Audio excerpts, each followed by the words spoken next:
con usted, Ignacio López Tarso, un honor para mí. Y permítame presentarme, yo me llamo Sandro Romero Rey, yo soy coordinador del programa de artes escénicas de la Academia Superior de Artes de Bogotá y tengo una gran relación tanto con el mundo del teatro como con el mundo del cine y de la televisión. Y cuando veo su libro que se llama Hablemos de Teatro, me ha servido como detonante para iniciar esta conversación. Me gustaría hacer una pregunta que tiene que ver con el oficio de las personas que entran a estudiar teatro, y todos los años yo veo jóvenes que en nuestro programa de estudios son cientos que entran a estudiar teatro y que muy pocos siguen en su ejercicio del oficio, el inicio de la actividad teatral, de la vocación teatral. ¿Usted cree que es similar entre una persona u otra? O en el caso suyo, ¿de qué manera se dio? Pues en general yo creo que la vocación es un momento clave en la vida de un ser humano. El decidir a qué me voy a dedicar el resto de mi vida. Eso es importantísimo. Sea lo que vayas a escoger, no digo los actores, cualquier profesión, cualquier oficio, cualquier ocupación que elijas, tienes que hacerlo con mucho cuidado, porque la vocación a veces se equivoca. La vocación no es más que un llamado, ¿verdad?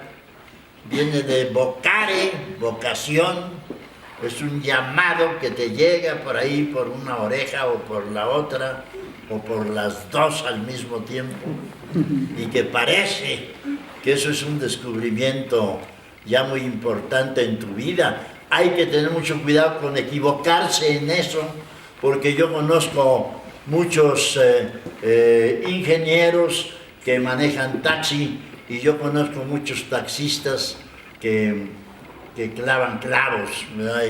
Y gente que no está a gusto con lo que hace, porque inició por equivocar la vocación. Yo creo que es un momento muy importante en la vida de un ser humano, y no equivocarte. Yo no me equivoqué, afortunadamente. Yo dije, yo quiero ser actor, y he pasado 92 años, no tanto porque esa es mi vida completa, pero he pasado ya 70 años de mi vida, de mis 92 años, he pasado 70 gozando, disfrutando enormemente mi trabajo como actor. Hago de todo, hago teatro, hago cine, hago televisión, grabo corridos, hago presentaciones personales, voy a decir corridos por todos lados, con un grupo musical, con una guitarra, con un acordeón o con una armónica, con lo que sea, acompañado por algún músico bueno, y así he recorrido el mundo de habla en español diciendo corridos de la Revolución, por ejemplo, que es una etapa importante y muy divertida de mi trabajo como actor. Pero esto de los discos y de los corridos de la Revolución me ha llevado 10 años de mi vida, 10 años completos de mi vida, los dediqué a grabar corridos, a decir corridos y a recorrer el mundo diciendo corridos en teatros, en plazas, en cualquier lado, en palenques, en las ferias, en todos lados.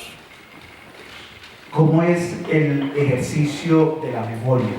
Usted ha trabajado con el texto en verso durante muchos años. Sí. A nuestros estudiantes les insistimos en la importancia de trabajar el verso, el teatro clásico, Sí. y usted se formó dentro del teatro clásico. ¿Todavía le sigue pareciendo importantísimo? Porque en los últimos años, digamos que hay una tendencia hacia el teatro no verbal, hacia un teatro de imagen. Sin embargo, leyendo toda su trayectoria como actor teatral, el teatro del texto ha sido fundamental en su carrera. Sí. ¿Qué opina y de qué manera trabaja usted el texto? Yo creo que todos los actores deben empezar por lo más difícil, no por lo más fácil.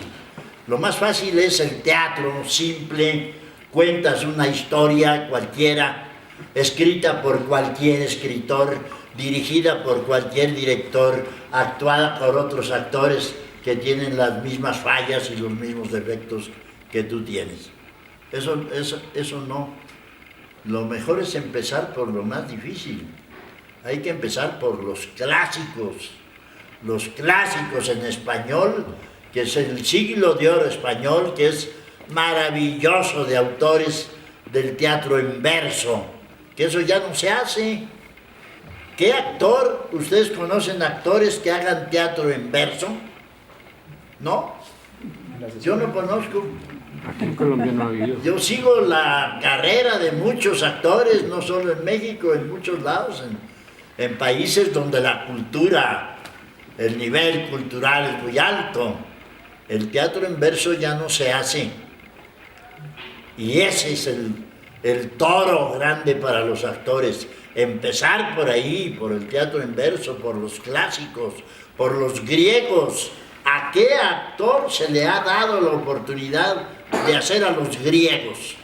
500 años antes de nuestra era, la época de Pericles en Atenas, 500 años antes de nuestra cuenta, 2500 años atrás. ¿Quién ha hecho a los griegos de los jóvenes que se inician? Nadie. A nadie le interesa. Y es el teatro importante.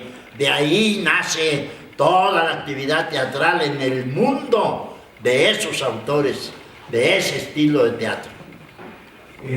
Yo no quiero perder la oportunidad para citarle un nombre que para el teatro colombiano fue mítico y solamente estuvo aquí escasos 6 meses, que fue el maestro japonés Seki Sano. Yo creo que usted es de las pocas personas que yo conozco que no solamente estudió con Seki Sano, porque aquí él solamente dio unos cursos, sino que él dirigió en México y fue una figura muy importante. ¿Qué obra? ¿En qué obras trabajó usted? ¿Qué recuerdo tiene de Seki Sano? Seki Sano es uno de mis grandes maestros.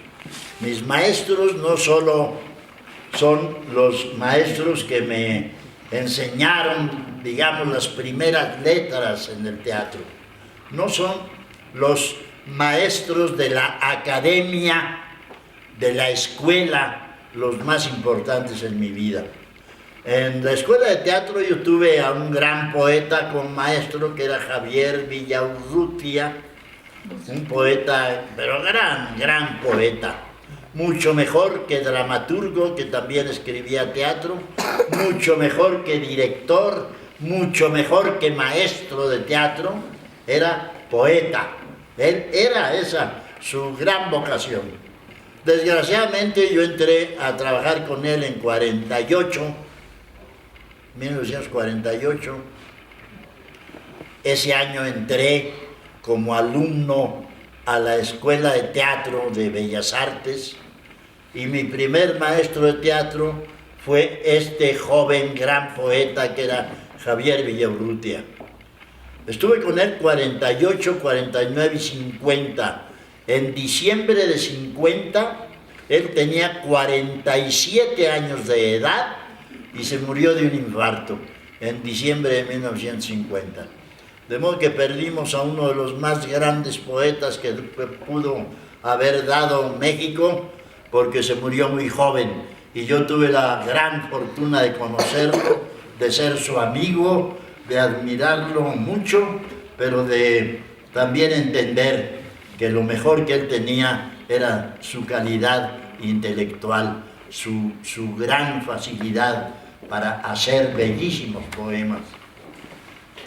A veces existe una suerte de distancia entre el mundo del teatro y el mundo del cine. Sí. En el caso suyo, ¿cómo fue ese tránsito? ¿Hubo cierta resistencia a pasar al cine porque se considera que el teatro es la forma pura de la actuación? En el caso suyo, ¿fue un tránsito natural? La verdad es que yo me hice actor para ser actor de teatro. Nunca pensé en la televisión porque en 48 apenas se hablaba en México de la posibilidad de que dentro de algunos años se presentaría ahí la televisión ya en el país. Yo decía, es una tomada de pelo gigantesca, ¿verdad? Que la imagen va por el aire y llega a un aparatito en tu casa sin ningún cable ni nada, te conectas a la luz y ya ves una historia que te cuentan y que graban. Yo no creía en la televisión. Yo dije, es una tomadura de pelo. Yo voy a estudiar mi teatro y a ser actor de teatro, nada más sin hacer caso de estas tonterías, decía yo. No, pues llegó la televisión en 1950 y en 1950 me fueron a invitar y ahí voy corriendo a la televisión a ver qué era aquello. Y empecé a hacer televisión. 6 años después, haciendo una obra de teatro, llegó un señor que dijo, yo soy fulano de tal, soy productor de cine y lo he visto trabajar en teatro y yo tengo un personaje para usted. ¿No quiere hacer en una película que voy a empezar dentro de 15 días un personaje muy bueno ahí? Yo dije, pues sí, cómo no. Don Mauricio Magdaleno, que era un famoso productor del cine mexicano. Me llevó don Mauricio Magdaleno a los estudios, a los primeros estudios de cine que hubo en México, que eran los estudios Churubusco, y entonces ahí llegué, me dieron un libreto, ve, apréndete este personaje, y empecé a leer, y el personaje se presentaba en una morgue, ahí donde están los cadáveres, sacaba una gaveta, veía un cadáver y decía, sí, este es. Y eso era todo lo que decía. Don Mauricio, ¿por qué quiere que me aprenda esta tontería? Por favor. Sí, este es. Qué decepción, mi primera invitación al cine, ¿verdad? Pues lo hice. Lo voy a hacer para que vea que soy muy disciplinado. Yo le dije que quería participar en su película y lo voy a hacer. Pero esto no sirve. Esto no. Eso no es verdad, eso de que no hay actor, de que no hay papel chico para un buen actor. Eso es falso. Sí hay papeles chicos que no vale la pena hacer. Porque si tú te metiste a la academia a aprenderte a los clásicos y te dan ese personaje, tienes todo el derecho a decir, no señor, muchas gracias, esto no me interesa. Y hay actores que se dedican a eso. Para esos personajes hay actores que hacen personajes pequeños, personajes chiquitos, beats. Pues eso está muy bien y hay actores que son muy felices haciendo esos personajes. Pero yo me hice para los grandes actores, para los grandes personajes. Pues sí, ¿para qué me engaño, verdad? De otra manera no me interesaba la carrera del actor. De modo que empecé, mi carrera en realidad en el cine empieza con Macario. Ese es un personaje. Esa es una historia que vale la pena contar y que esté en tus manos el eje de una historia bella como la de Macario. El personaje clave de la historia es Macario, todo se refiere a Macario. Pues esos personajes valen la pena hacerlos, estudiarlos muy bien, interpretarlos de la mejor manera y sacarles el mejor provecho. Pero estos, como los que me ofreció don Mauricio Magdaleno, no vale la pena. Supongo que Macario está estrechamente ligado al nombre de Roberto Gabaldón, que creo que con usted digamos que hay una correspondencia a lo largo de toda su filmografía. ¿Por qué no nos cuenta un poco sobre quién fue Roberto Gabaldón como director en relación con su trabajo? ¿Macario? Sí, y Gabaldón, el director. Ah, Gabaldón. Sí. Sí, Gabaldón tenía muy mala fama en el cine. Era un hombre muy enojón, muy irascible. Tenía fama, le decían el ogro. ahí viene el ogro. Yo decía, pues qué buen director me tocó para Macario, ¿verdad? Que tenía yo tantas ganas de hacer Macario. Y resulta que Gabaldón era el director. Y ya me habían dicho, si te toca el director Gabaldón, va a ser terrible, porque es así, mira, rompe escenografías a puñetazos y avienta cosas y se pelea con los técnicos y a los actores los insulta y nos... pues ni modo, ya me tocó. Me llevé el libreto, estudié el personaje y un mes y medio después era el primer llamado para iniciar ya la filmación de la película. Y yo no había hablado ni una sola vez con el director, porque todas las veces que el productor me dijo, el tal día tienes una cita con Gabaldón para que hables del personaje y de la producción, y que, muy bien, por algo fallaba, que no, que siempre no, que otro día y que otro... Nunca hablé con el director antes del primer llamado. Me hablaron a mi casa, mañana empecé, el lunes próximo empezamos, a las 8 de la mañana tienes que estar ya en Taxco, de modo que yo salí de mi casa a las 4 de la mañana por carretera hasta Taxco, Guerrero, cerca del camino de Acapulco, donde se iba a iniciar la película.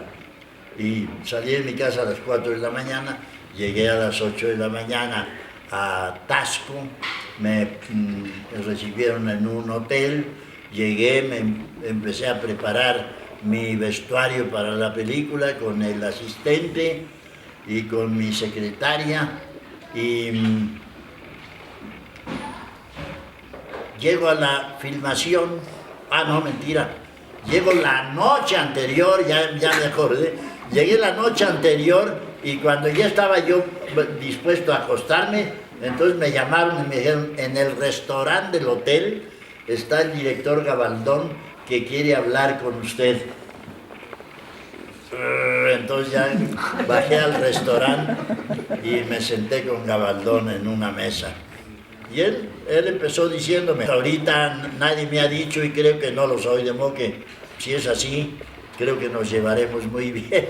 Ya tengo el papel memorizado, muy bien estudiado. No, pero quédate, vamos a... si usted quiere, pero... Mañana vamos a empezar y esto y lo otro y vamos a hacer así. Y Macario, según mi idea es esta, yo digo, pienso lo mismo. Y te voy a exigir tal y tal cosa, estoy totalmente de acuerdo. Me fui a dormir y al día siguiente, muy temprano, el primer llamado. Con guarache, que eso es muy difícil caminar, sobre un piso de piedra, empedrado, que son piedras una junto de otra, piedras, empedrado, la calle empinada hacia arriba.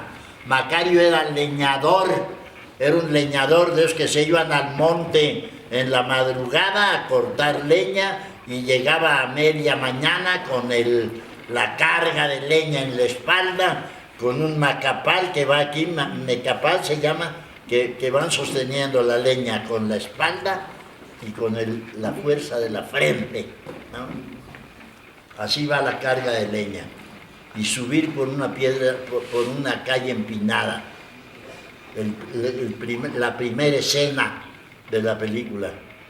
¿Ya está listo? López Tarso, sí señor. Bueno, a ver, cámara, luz, no sé qué. ¡Acción! Y empiezo a caminar con guaraches, vestido de indio, con unos calzones blancos y esto, y un sombrerito y el peso de la leña. Y doy apenas 10 pasos y Gabaldón dice, ¡corte!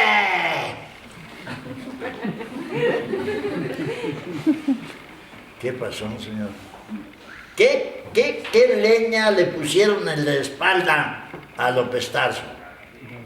Viene el encargado de eso, el utilero. Dice, pues señor, le pusimos madera de balsa, pensando en que no le debe pesar mucho para que... ¡De ninguna manera! ¿Cómo madera de balsa? ¡Leña de verdad! ¡Que le pesa y que no sé cuánto!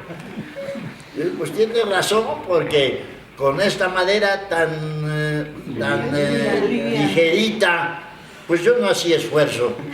Y entonces no se veía en las piernas y en el cuello y en la actitud el esfuerzo de subir por la calle empedrada.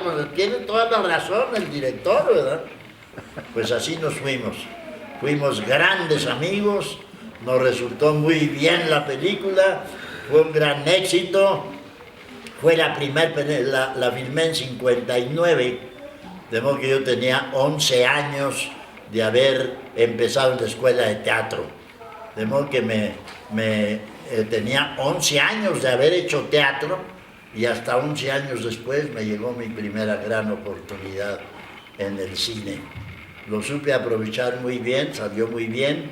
Fue la primera película, la filmamos en 59. En 60 fue la primera película extranjera que aceptaron para competir por el Oscar, por la mejor película extranjera. De modo que fue un gran honor. Macario abrió esa puerta para el cine que no era norteamericano, para el cine extranjero, para el cine en español sobre todo, para competir por un Oscar. De modo que eso ya fue un gran premio.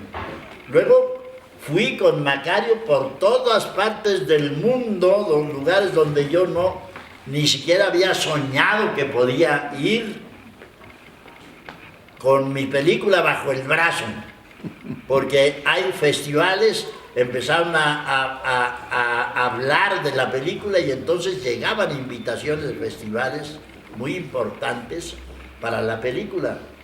Y decía el productor, ¿quién va? A ver, ¿quién quiere ir? Yo decía, yo. Que vaya Figueroa, no puede porque tiene tal compromiso. Que vaya Gabaldón, no puede. Total que iba yo como representante y así conocí Rusia, conocí Israel, conocí la India, que es un país maravilloso, lleno de sorpresas y de cosas maravillosas, de verdad, es un país extraordinariamente interesante. La India también, ahí voy con Macario. Me dieron un premio en San Francisco, California, que es un puerto también maravilloso, bellísimo, ¿no?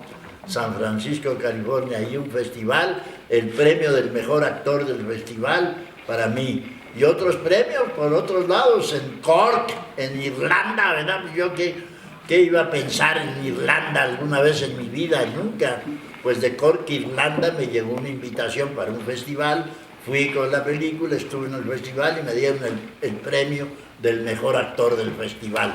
Pues ya, con esa película empecé mi carrera de manera formidable en el cine. Y esto continuó, yo quisiera preguntarle sobre qué fue lo que sucedió con Rosa Blanca. En esa película hubo mucha polémica y también continúa, digamos, con esa tradición polémica igual de Gabaldón. ¿Qué sucedió con esa película? Yo he hecho hasta ahora 53 películas en toda mi vida. Como les digo, empecé en 1948 la escuela de teatro y Macario fue de mis primeras películas. En toda mi vida he hecho 53 películas. De las 53 películas que he hecho, unas 20 me gustan mucho. Otras 20 no me gustan ya tanto. Y las 13 restantes, mejor ni hablamos de eso. 13 que no hay que mencionar. 20 que más o menos pasan y 20 que para mi punto de vista son muy buenas. De modo que ese es mi capital en el cine. Allí está Rosa Blanca, entre las que me gustan mucho. Rosa Blanca es una historia de Traven, firmada por Traven, que habla de la expropiación petrolera en México. Y la expropiación petrolera en México fue un hecho post-revolucionario en 1900, 38. 38 fue la expropiación petrolera por el general Lázaro Cárdenas, que era el presidente de la República, y la expropiación petrolera se dio por los abusos que cometían con el campo mexicano, con los campesinos mexicanos, con los trabajadores mexicanos, los abusos que cometían las compañías extranjeras que fueron a explotar el petróleo en nuestro país. Entre ellas las compañías estadounidenses. Y la película habla de eso. Y yo hago un personaje de un ranchero mexicano que descubren que en su terreno, que es un rancho maravilloso, donde se dan las flores, donde se dan los mejores frutos, donde se siembran las mejores verduras, las mejores papas, los mejores elotes, todo. Un rancho ideal donde todos los trabajadores eran parte de los dueños, es decir, en una cooperativa que había armado mi personaje para con todos sus trabajadores, que no estaban a sueldo, sino estaban a base de participación en las ganancias. Entonces era una cooperativa muy bien organizada, que funcionaba muy bien, y entonces llega una compañía extranjera a decirle: te compro tu rancho. Yo digo: no se vende. No, pero sí te lo compro. Sí, pero no se vende. Tienes que vendérmelo. Digo: no, ¿por qué? Sí. Tienes que vendérmelo o te vas a arrepentir. La primera amenaza. ¿Por qué me voy a arrepentir? Pues, yo trabajo aquí con esta gente y todo. Bueno, pues se empiezan a maquilar ahí, a maquinar cosas para engañarlo, para quitarle el rancho, hasta que no pudiendo hacerlo, un día lo raptan, se lo llevan a Estados Unidos, lo desaparecen. En esa película estaba Cristian Martel, que fue la Miss Universo de no sé qué año, que era la esposa de uno de los petroleros, y una locación muy bonita en un estado muy fértil de México, que es el estado de Veracruz, muy próximo al mar, al Golfo de México, y en un lugar precioso. Muy bonita historia. Me va muy mal a mí porque me maltratan mucho cuando me roban, cuando me raptan ahí, cuando me secuestran de mi rancho y me llevan a Estados Unidos para desaparecerme allá. Pero la historia es muy bonita, la historia es muy buena, y estuvo prohibida la película después de que la terminamos. La vio alguien del gobierno, fueron con el secretario de Gobernación de entonces y le dijeron: cuidado con esta película porque nos pone muy mal con respecto a Estados Unidos, porque habla muy mal de las compañías norteamericanas de petróleos y porque pone en entredicho la honestidad y del norteamericano. Pues entonces el secretario de Gobernación dijo, para evitar problemas, que no la exhiban. Está prohibida esta película para exhibición. Y no la exhibieron. Y la exhibieron 15 años después de haberla hecho. Cuando la íbamos a estrenar era muy oportuno, porque entonces se había hablado mucho, se había fortalecido la industria petrolera mexicana, ya Pemex se había fortalecido y estaba en muy buen momento, y era muy oportuno estrenar esta película. Pues no se estrenó hasta 15 años después, en donde ya se estrenó sin ningún interés, pasó casi desapercibida. Ganó premios fuera de México porque está muy bien hecha y es una película muy interesante. Cuando se habla de la edad de oro del cine mexicano, por supuesto que hablamos de las grandes estrellas y de los grandes actores. Y Pero no soy yo. Bueno. Yo llego al cine después de la época de oro. Quiere decir que a mí del oro no me tocó nada. La época de oro se acabó con María Félix, con Dolores del Río, con Pedro Armendáriz, con el Indio Fernández, con Gabriel Figueroa, el gran fotógrafo que fotografió Macario y La Rosa Blanca. Gabriel Figueroa fotografió el 90% de mis películas. Esa era la pregunta que le quería hacer, era ¿cómo fue su relación con Gabriel Figueroa? Es un gran apoyo para mis películas, la fotografía de Gabriel Figueroa.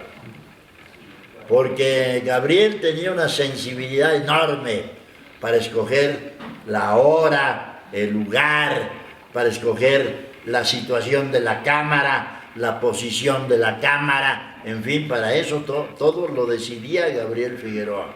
Y yo vi a Gabriel Figueroa cambiar la posición de la cámara puesta por Buñuel, que ya era un genio del cine, Buñuel entonces. Y Gabriel muy discretamente hablaba con Buñuel, decía tal cosa, mira, no está, la posición de la cámara ahí no nos conviene por esto, y que la nube y que el sol y que la hora y que no sé cuánto. Y Buñuel decía, cambien la cámara donde dice Gabriel Figueroa.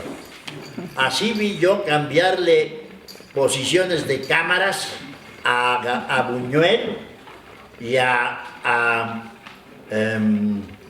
¿cómo se llama a John Huston, un director con una fama extraordinaria en el mundo entero. Llegó a filmar a México una película que es una gran novela de Lowry, que se llama Bajo el Volcán. Bajo el Volcán, a mí me tocaba estar ahí en la película con un personaje no muy importante, porque los personajes importantes eran Albert Finney, el gran actor inglés, y esta maravilla de muñeca. Jacqueline Bisset. Qué chulísima, preciosa. Yo me levantaba pensando a qué hora llega Jacqueline al llamado para verla, para saludarla, para darle un beso. Qué bellísima, y además muy cariñosa, y le gusté. Hicimos muy buenos amigos. Y eso fue en el 84. Sí, muy bien. Jacqueline Bisset. Bueno, pues yo le vi cambiar a Gabriel Figueroa la posición de cámara a John Huston. Hablaba con él también así muy discretamente, y al rato venía Huston y le decía a los técnicos, la cámara no ahí sino allá. Voy a ir un poco más atrás de nuevo, porque estamos en un sitio que se llama el Centro Cultural Gabriel García Márquez. Y usted trabajó en una versión del Gallo de Oro basado en un relato de Juan Rulfo, cuya adaptación le hicieron Carlos Fuentes y García Márquez. ¿Qué recuerdo tiene usted de esa película? El cine me ha dado pues oportunidad de conocer a gente muy importante que de otra manera pues tal vez no los hubiera conocido si no fuera por el cine, como a John Huston, como a Albert Finney, como a Jacqueline Bisset, como a Luis Buñuel y como al gran colombiano, el premio Nobel de literatura, y gran personaje, un tipo muy amistoso, muy simpático, muy agradable, Gabriel García Márquez, el gran Gabo, que todo el mundo le decía Gabo. Pues Gabo adaptó al cine un cuento que a mí me gustaba mucho, que se llama El Gallo de Oro, un cuento de de Juan Rulfo, que es también un gran escritor mexicano, que con Pedro Páramo le ha dado la vuelta al mundo, una novela que han traducido a 100 idiomas diferentes y de la cual también yo participé en la película de Pedro Páramo. Pues Gabriel García Márquez y Carlos Fuentes, que es otro gran escritor mexicano, adaptaron al cine este cuento de Juan Rulfo que se llama El Gallo de Oro. Y en El Gallo de Oro hay un personaje que es un gallero dedicado a los gallos de pelea en las ferias que se llaman los palenques en México. Aquí, ¿cómo le llaman a eso? No hay peleas de gallos. Galleras. Las galleras. Pues ahí sucede todo. En los palenques, en las peleas de gallos. Y Gabriel García Márquez es un gran adorador de los gallos. En todos sus libros, en todas sus historias, siempre hay un gallo. En El Coronel no tiene quien le escribe, el gallo es importantísimo. Que es una historia que se me fue. Yo siempre pensé que Gabriel García Márquez había escrito El Coronel no tiene quien le escriba para mí. Fíjate qué sueño estúpido, ¿verdad? Yo pensé que García Márquez, yo leí la novela y dije, esto lo escribió García Márquez para mí. Para mí, esto es el personaje. Que estaba yo seguro que era para mí. Hablé con Gabriel. Gabriel me dijo, habla con mi representante en Barcelona, una catalana muy simpática. Carmen Balcells. Hablé con... ¿Cómo? Carmen Balcells. Hablé con ella, tuvimos correspondencia. Parecía que yo la iba a hacer y de pronto se le ocurre a Gabriel García Márquez comprometerse con Arturo Ripstein, un director. Y Arturo Ripstein lo primero que hace es contratar a un actor que era su amigo. Y cuando yo quise hacerlo, ya Gabriel García Márquez había dado los derechos a Arturo Ripstein y ya habían contratado a un actor para hacer el personaje. De modo que esa fue una de mis berrinches grandes que he hecho en el cine por no tener el personaje que yo quería. Generalmente me han tocado muy buenos personajes en el cine. Ven esa pequeña colección que hay ahí, pues son muy buenos personajes todos y muy complacido de haberlos hecho. Pero, les decía, García Márquez estuvo en toda la filmación del Gallo de Oro, porque eran puras peleas de gallos. Ahí estaba. Nadie lo invitaba, pero él llegaba. Llegaba a la feria, llegaba a los ranchos donde filmábamos, llegaba García Márquez a ver las peleas de gallos y a participar. Y le gustaba apostar. Y tenía muy buen tino para escoger al gallo que iba a ganar. Le digo, pues qué chiste, ya sabes que el Gallo de Oro gana todo. Era mi gallo.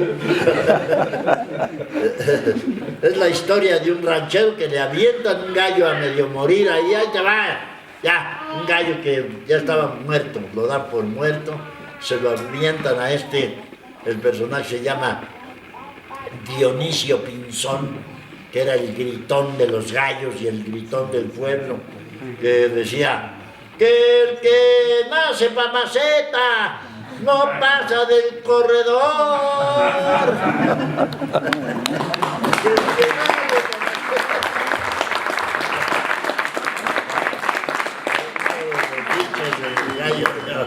¿Cómo llamaba el pueblo, Ignacio?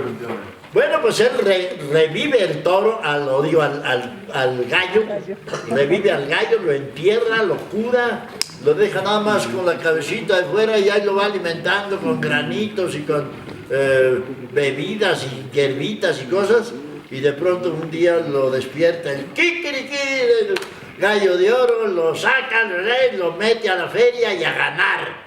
Y se hace millonario con el gallo de oro. Pues el gallo que hacía el personaje se la creyó el desgraciado. Creyó que era el ganador. Y el ganador, en la película, al ganador le ponían navaja de verdad, navaja de acero, y al otro pobre gallo le ponían navaja de madera. Y entonces el gallo de oro pues acababa con todos. Y él se la creyó, este estúpido.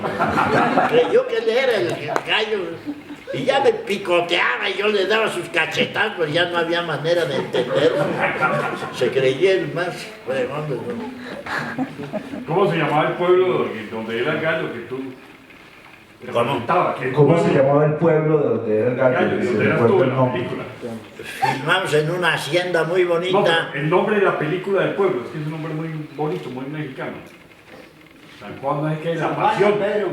San Pedro de la Pasión. San Pedro de la Pasión. Ignacio, y de esta época es también su relación con Luis Buñuel que ya nombró, y me gustaría que nos evocara un poco los recuerdos que tiene del rodaje de Nazarín. Buñuel es un director español que la gran mayoría de su obra la hizo en México, que dirigió en muchas partes, pero en México se afincó, en México murió y en México estableció su vida. ¿Cómo fue su relación con Buñuel, tanto profesional La como primera personal? relación con Buñuel fue terrible porque me invitaron a participar en Nazarín, una historia muy bonita de Pérez Galdós, y la iba a filmar Buñuel allí en una hacienda cerca de México, en el estado de Morelos, y llegué yo a la primer llamado de la filmación. Había hablado 2 o 3 veces antes con Luis Buñuel. Ya lo conocía yo porque era muy amigo de un director que me dirigió mucho en teatro, que se llamaba Álvaro Custodio, los dos españoles, los dos amigos de García Lorca, y era un grupo de intelectuales en España, donde estaba Buñuel, donde estaba Álvaro Custodio, y donde estaban otros intelectuales importantes de los que fueron a refugiarse a México con la Guerra Civil Española. Bueno, pues llegué al hotel y también al llegar al cuarto de la carretera, manejando y esto en la noche, y llegué al hotel y el teléfono, que lo esperan a cenar Gabriel Figueroa y don Luis Buñuel en el restaurante. Ya llego, buenas noches, me ve Luis Buñuel y me dice: ¿y tú crees que con esa facha puedes hacer el personaje? Ay, me dio un sustazo, no llegaba yo, llegaba que invitado a cenar por estos dos. Ahí estaba Gabriel Figueroa sentado en la mesa y Luis Buñuel: ¿y tú crees que puedes hacer el personaje con esa facha que traes? Pues acabo de llegar de la carretera, don Luis. Ya intervino también Figueroa. Digo: oye, yo conozco mucho a Ignacio. Ignacio sabe caracterizar muy bien sus personajes. Déjalo mañana, mañana, velo cuando ya esté llamado. No, pero ¿cómo? Estaba de muy mal humor. Yo dije: con permiso, nos veremos mañana. No, gracias. Me fui. Al día siguiente llegué a la filmación, ya hecho el personaje, listo para empezar a filmar. Llegué donde estaba Figueroa y Luis Buñuel. Simplemente me paré enfrente de ellos. Luis Buñuel me barrió de arriba abajo. Digo: está muy bien, está muy bien.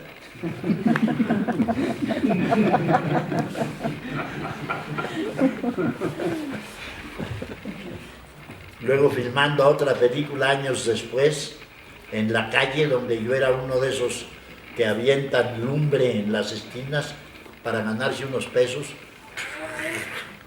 aventaba ahí un chorro de mezcla de gasolina con petróleo. Eso me ponía yo en la boca para luego aventarlo y con la tea aquí se hace una llamarada formidable, ¿no? Y estaba allí cerca de Televisa, de Televicentro, en una escuela secundaria muy grande que hay ahí, y aprovechando la salida de los chamacos, estaba yo haciendo esto y lo estaban filmando. Y había un gran rodete de gente, ya habían interrumpido el tránsito en esas calles y era del Perro Estrada, un director muy simpático, Pepe Estrada, que le decían todos el perro, y estaba el Perro Estrada ahí en el medio del rodete viendo cómo hacía yo esto, y en una pausa llega, me dice aquí por la oreja, dice, voltea a tu mera espalda, voltea en un momento ahorita en la pausa, que antes de que empecemos a filmar, voltea bien, y en medio del rodete de gente, entre los chamacos y la gente que pasaba por ahí se quedaba a ver la filmación, Luis Buñuel, ahí parado a media calle viendo la filmación. Oh, Luis, güey, no te me acerques que estás muy mugroso. No me quería dar el abrazo. Sí, estuvo viendo ahí la filmación. Y luego otro día, él presumía mucho de los martinis que hacía. El martini es muy buena ginebra inglesa, unas gotitas de Noli Prat, una batidita en alcohol y punto. Eso es lo que lleva un buen martini, muy buena ginebra, unas gotitas de una cosa francesa que se llama el Noli Prat y eso. Y él presumía mucho, Luis Buñuel, de que él hacía los mejores martinis del mundo. Y efectivamente le salían muy bien, pero yo le dije, yo le juego, maestro, en casa de Álvaro Custodio. Había gente ahí invitada a comer ese día y él empezó a presumir de sus martinis. Le juego los que yo hago. ¡Ah! ¡Mira este! Déjeme hacerle uno, déjeme. Le preparé un martini, pruébelo usted primero.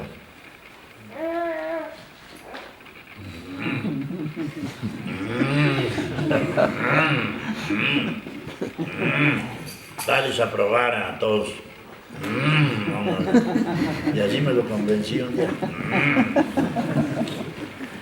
Yo quisiera redondear esta conversación volviendo al mundo del teatro en relación con el cine. Sí. El ritmo del cine es el ritmo de 2 meses de trabajo y se acaba, pero la rutina del teatro es un trabajo de noche tras noche, y todos sabemos aquí, los que estamos acompañándolo hoy, que usted tiene una rutina teatral todavía en Ciudad de México. ¿Cómo es la vida de un actor de teatro como usted en este momento?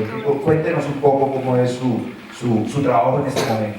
Pues he llegado en el teatro a hacer lo que siempre soñé, hacer 3 obras al mismo tiempo, la misma semana.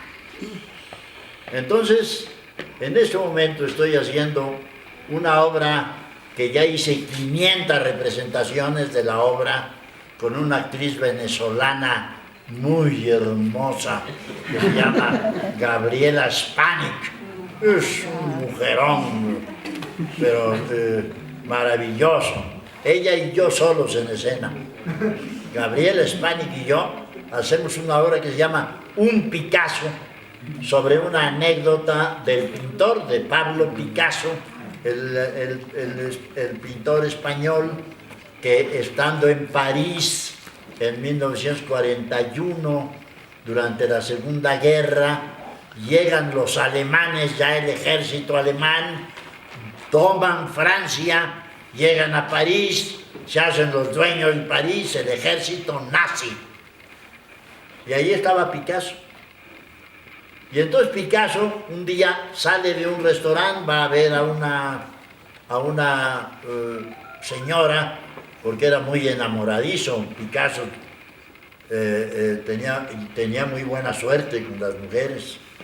Iba a una cita amorosa, sale del restaurante y lo pescan dos alemanes, no uniformados, pero vestidos de civil, pero con la placa de la Gestapo, que era la gran policía secreta de Hitler. Picasso, sí, estaba detenido. ¿Por qué? Que armados y todos lo llevan, lo meten a un gran salón ahí abandonado, a un galerón ahí, con pinturas y obras de arte y todo, de cosas que se habían robado los nazis. Y de pronto lo dejan ahí, los guardias se salen y entra una mujer bellísima a decirle: yo soy del ejército nazi, yo soy delegada del Ministerio de Cultura, para pedirle a usted, Picasso, que pinte un autorretrato delante de mí, que lo firme delante de mí, y con esa autenticidad nosotros lo vamos a utilizar para una pira que vamos a hacer de arte degenerado, como le llamaban los nazis a todo el arte que no hacían ellos. Picasso dice: de ninguna manera que yo voy a pintar un autorretrato para que ustedes lo quemen salvaje y no sé cuánto. Empieza a pelearse con la muchacha, que es una belleza.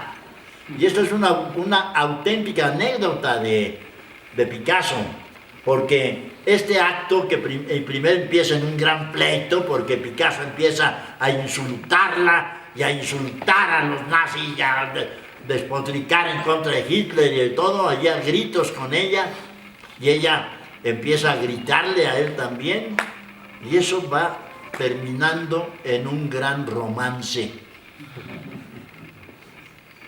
Allí en ese galerón, él la desnuda y la pinta a lápiz. Un dibujo a lápiz de la alemana esta, que lo interesante de la obra es que no es alemana, es judía. Cuando los alemanes perseguían entonces a los judíos en los campos de concentración y todos los judíos contra los judíos, y esta es una muchacha judía que por influencia del padre, que era amigo del ministro de Educación en Alemania, tiene un gran puesto en la Secretaría. Don Ignacio Pix, el Indio Fernández, Pedro Armendáriz y Katy Jurado de La Bandida. Pues muy buenos recuerdos, muy buenos amigos míos. Me encantaría que nos contara anécdotas alrededor de la filmación de esos personajes que sí fueron de la época de oro, como usted insiste. Sí. María Félix y Pedro Armendáriz y el Indio. Ellos sí fueron de la época de oro. Sí. Y fueron muy amigos míos todos. Con Dolores del Río hice teatro, los dos solos también en escena. Una obra bellísima que se llama Querido Embustero, con Dolores del Río. Con María hice 8 películas. En una de ellas, en una de las primeras, le hacía yo el amor a María. La estrella vacía se llama la película. Y es una anécdota también real de María Félix con un periodista. Y yo hacía el periodista. Otra pregunta, ¿usted conoció? La tenía y no, la abrazaba. La besaba. Me decía, oye, estás muy nervioso. Le digo, pues cómo no, señora. No me digas señora, dime María. Y bésame con ganas.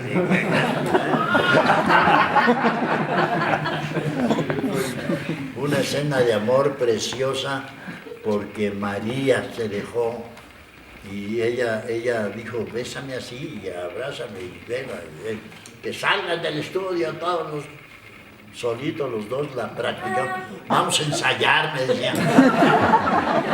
¿Conoció a Rulfo? ¿Conoció a Rulfo? Félix, fíjate. Sí. Bueno, pues te digo, entonces, ¿de qué estaba yo hablando? De María Félix. De esto, de lo de la alemana y esto. Bueno, pues un gran romance. De esa obra hicimos 500 representaciones. Y entonces yo dije al productor, que es un muchacho muy joven, muy entusiasta, le dije, ¿por qué terminar con una obra que nos ha dado tan buen resultado? 500 representaciones, con muy buenas entradas, muy buena crítica, a la gente le gusta, vamos a seguir, aunque no sea la semana ya, el fin de semana completo, lo hacemos a principio de semana y vamos a aprovechar para salir a la República. Entonces estoy haciendo ahora esa obra lunes, martes y miércoles, en diferentes ciudades. Ya traigo ahí mi calendario, regresando a México tengo que salir lunes, martes y miércoles una semana a Querétaro, otra a Monterrey, otra a Tijuana, otra no sé qué, 10 o 12 plazas ya contratadas para los principios de semana.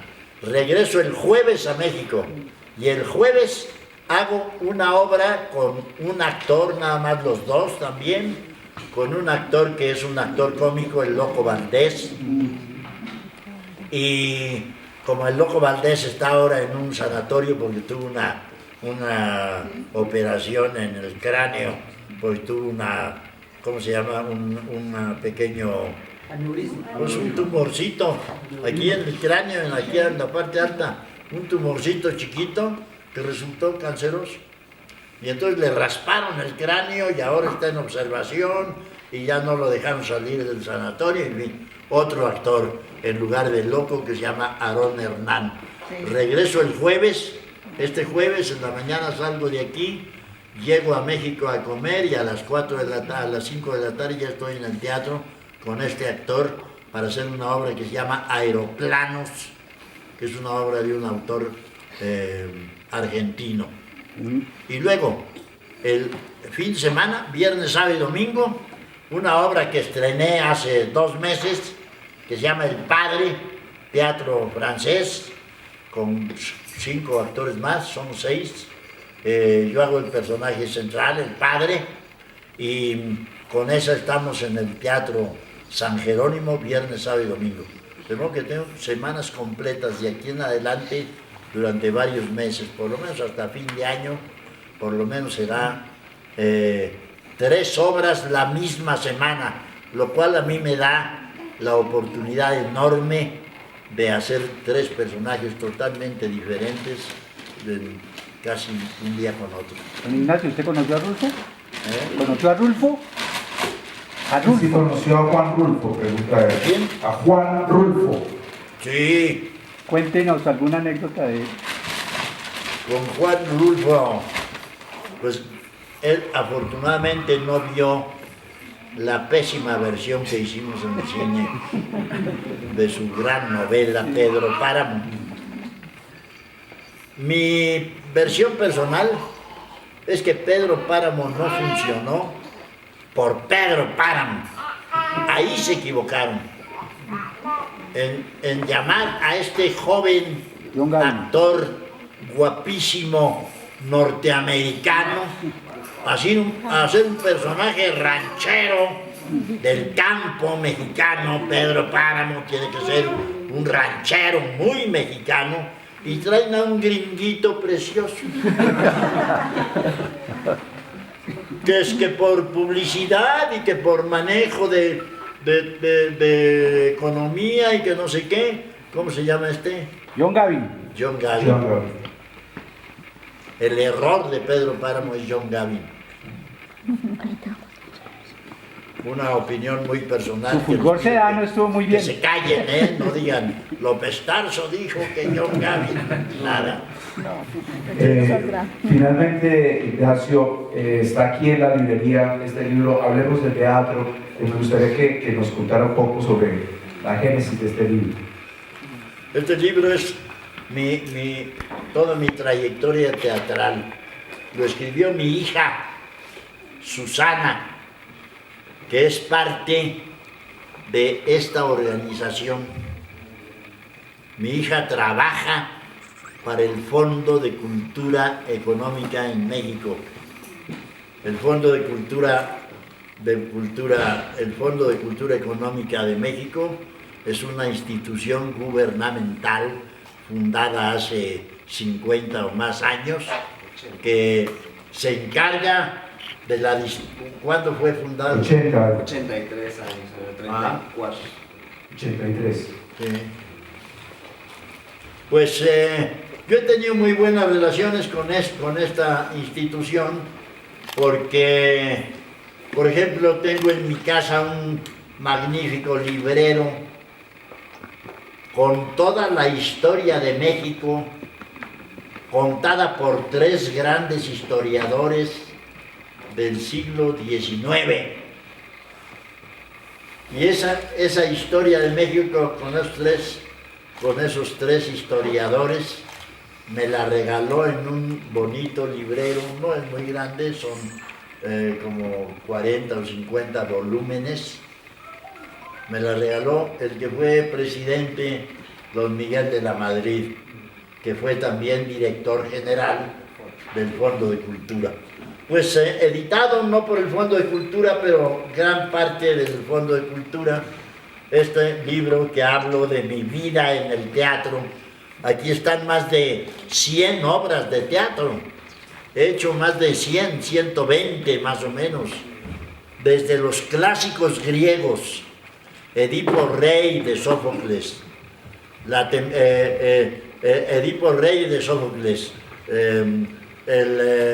la Orestiada de Esquilo, Hipólito de Eurípides, teatro de eso, de teatro griego de los 500 años antes de nuestra era, en el siglo de Pericles, estos grandes dramaturgos mexicanos.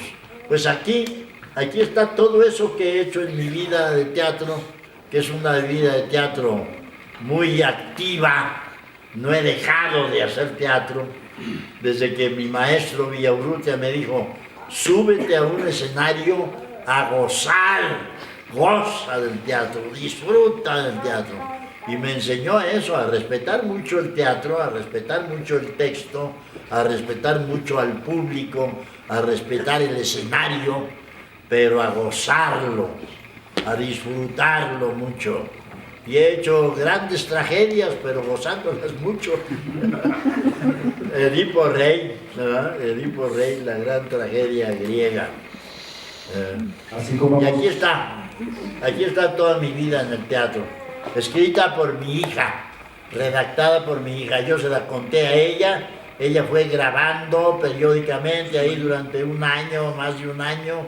Nos juntábamos una vez a la semana, yo le platicaba, ella grababa, luego redactó, luego organizó, ordenó, buscó las fotos. Está muy bien buscar las fotos de todas mis obras de teatro, y se llama Hablemos de Teatro. Susana López Aranda, es mi hija Susana, que además escribió también, antes de esto, un libro sobre cine, el cine de López Tarso, estas 50 y tantas películas que les he platicado. Allí también Susana, mi hija, redactó un libro sobre cine que lo editó el Festival de Cine de Guadalajara, y que lo editó también, aquí está es Conaculta. Sí. Pues Ignacio López Tarso, usted lleva 93 años gozando el teatro, Sí. el cine, la televisión, y nosotros hemos gozado hora y media con usted aquí en el Fondo de Cultura Económica Una última de Bogotá. Una última pregunta. Sí. También nada más rápido, muy personalmente, don Ignacio, usted que las tuvo las dos enfrente, usted que actuó con las dos delante, que las besó a las dos, ¿usted a quién le va? ¿María o Dolores? Muy difícil escoger cuál. Muy difícil escoger cuál. Para mí las dos son igualmente hermosas, igualmente no solo bellas en todos sentidos, sino grandes personajes. María tiene un carácter brusco, es una mujer hasta un poco hombruna a veces.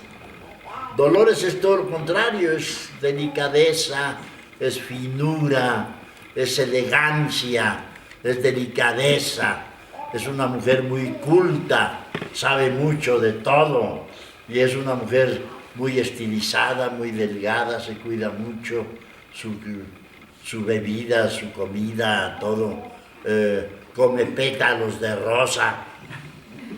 Hice una obra de teatro con ella donde ensayábamos paseándonos por su jardín en una casa bellísima que tiene en México y comiendo de las rosas que ella sembraba, cultivaba y cuidaba. De modo que comía yo mis pétalos de rosa también con mucha confianza porque ella las cuidaba. Las dos muy bellas. María siempre quiso hacer teatro y nunca se animó. Le llevé obras de teatro y siempre ponía algún pretexto, nunca lo aceptó. A Dolores me dijo, quiero hacer teatro y contigo.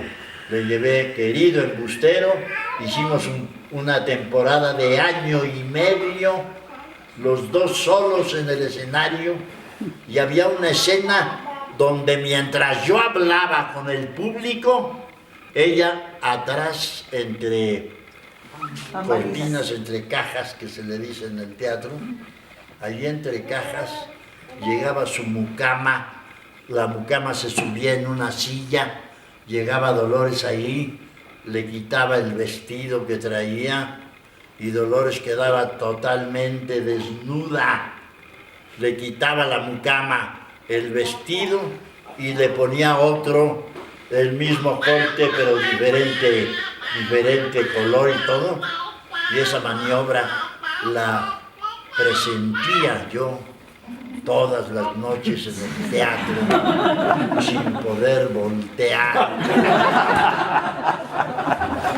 Ignacio, mira, yo llegué tarde, pero mira esta pregunta. Para mí esta cita con usted es muy importante, vos no sé si tocar esa faceta, es la faceta de usted como el gran cantor de los corridos de la canción mexicana.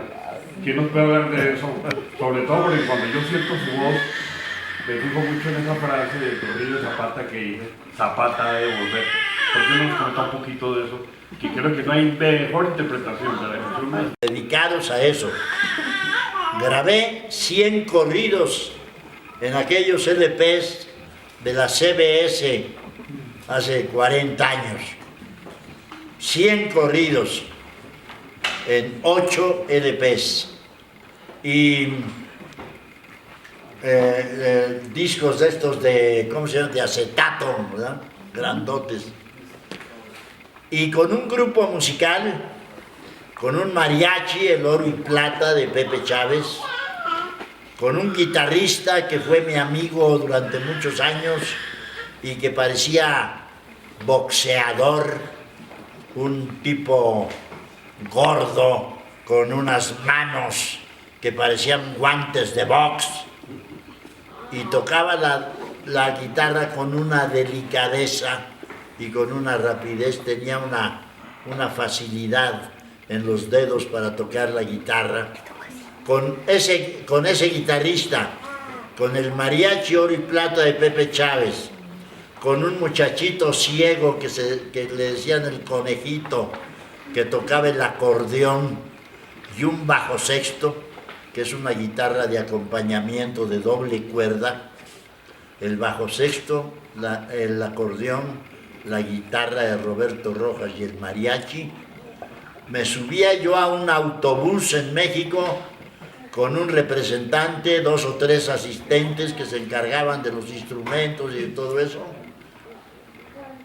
y recorrimos toda la República diciendo corridos, y no en palenques, no en grandes teatros, en ciudades importantes, pero generalmente en los barrios y en los pueblos chicos, en el kiosco del pueblo, en la carpa, en la plaza de toros, en el palenque, en todos lugares recorrí la República, y luego todo el mundo de habla en español.